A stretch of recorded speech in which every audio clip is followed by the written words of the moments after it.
Hello, c'est HR, votre chroniqueur. Alors la semaine dernière, je vous ai parlé du film Dernier train pour Busan.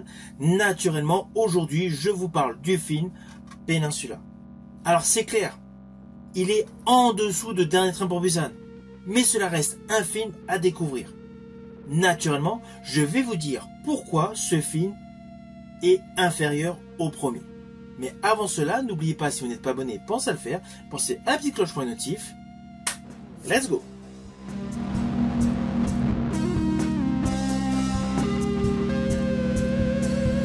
Alors tout d'abord, fiche technique de ce film. Il a pour titre donc Peninsula, toujours réalisé par Yeon Sang-ho. C'est une production de Corée du Sud et il dure approximativement 2 heures. Et toujours rattaché au registre horrifique. Film qui a une réelle continuité scénaristique au Dernier train pour Busan, mais se situant justement en dehors du train. Car le film est maintenant porté par l'histoire suivante.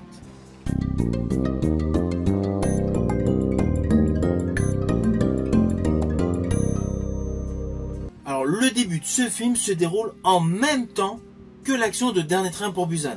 Nous découvrons un bateau avec des réfugiés et notamment un soldat. Il se passe une déconvenue, une femme et son enfant meurent car le bateau a été infesté de zombies. Là, nous basculons dans le temps. Désormais, il vit en tant que réfugié, limite sous le seuil de la pauvreté, en Chine et accepte pour de l'argent de retourner en Corée du Sud qui est devenu maintenant un territoire condamné. Seul territoire où l'épidémie a pris place. Et justement pour accéder à ce territoire, il n'y a qu'un accès, c'est la mer. Il y va donc avec toute une équipe pour récupérer de l'argent bloqué dans un camion à l'entrée d'un tunnel. Et là, de fil en aiguille, il réalise qu'il y a eu des survivants qui vivent dans cet enfer depuis 4 ans.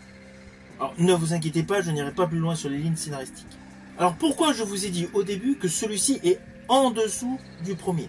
Le premier mettait en exergue le côté familial, les valeurs familiales. Il y avait le personnage principal du père avec sa fille, il y avait le personnage dans le wagon de personnes âgées, de 2 sœurs, voilà. Il y avait un réel traitement scénaristique sur plusieurs personnages. Or, dans celui-ci, on se retrouve dans un monde de violence où l'avidité a pris place. Alors, cela n'empêche pas que personnellement, j'ai apprécié ce film. Mais sur le plan scénaristique, j'estime qu'il est largement inférieur sur le côté émotionnel du premier film. Alors même si je vous ai précisé que j'estime que le film Peninsula est un level inférieur au Dernier train pour Busan, il ne faut pas oublier qu'il offre un théâtre de jeux et de spectacles assez impressionnant. Car comme la Corée du Sud est totalement abandonnée et livrée aux zombies et à des factions humaines violentes, on a vraiment un effet Mad Max meets Zombie, avec un univers beaucoup plus vaste et beaucoup plus ambitieux. De ce fait, ce film joue essentiellement la carte du spectaculaire. Nul doute pour les passionnés de jeux vidéo, l'influence de Left 4 Dead et du jeu Resident Evil. Cela permet à ce blockbuster d'être totalement dynamique au cœur des ténèbres. Car c'est indéniable, le côté visuel est le principal atout de ce film qui est une direction artistique marquée avec des environnements totalement désolés et une lumière néon stylisée, permettant de se croire dans un jeu vidéo. Alors c'est indéniable, le budget de ce second film est décuplé. De ce fait, les qualités d'effets visuels ont augmenté. Les scènes d'action sont beaucoup plus violentes et spectaculaires. En plus, il y a pas mal de trouvailles visuelles. Perso, j'ai apprécié l'histoire d'éclairer avec les phares les zombies pour les attirer. L'histoire de la voiture téléguidée, pareil, pour faire du bruit, j'ai trouvé ça innovant. Et il y a un côté qui fait très Mad Max dans les courses de poursuite avec les voitures. Et quant aux échanges de tirs, la caméra au point fait penser à certains jeux vidéo. De ce fait, sur le plan visuel, ce deuxième opus Peninsula a voulu essentiellement être innovant, mettant toujours en exergue des zombies totalement survitaminés et le côté malsain et d'avidité de l'espèce humaine. Je pense principalement au fameux pari confrontant humains et zombies. Implicitement, cela apporte quand même une réelle nouveauté.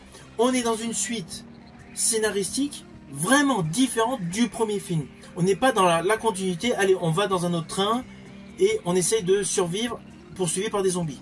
Là, non. Nous vivons au cœur des zombies. Le postulat, il est comme cela. Il y a des survivants et ils essayent de s'en sortir.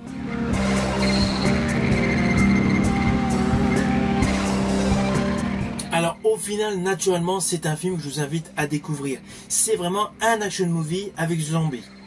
Il ne faut surtout pas le comparer au Dernier Train pour Busan, qui était un film davantage basé sur l'émotion et le côté humanitaire. Là, c'est de l'action movie, mais c'est de l'action movie parfaitement réalisé. C'est pour cela que je vous invite tout simplement à le découvrir. Si vous avez aimé la vidéo, n'oubliez pas, petit pouce à l'eau ou pense au partage. Quant à moi, je vous dis à bientôt pour une prochaine vidéo.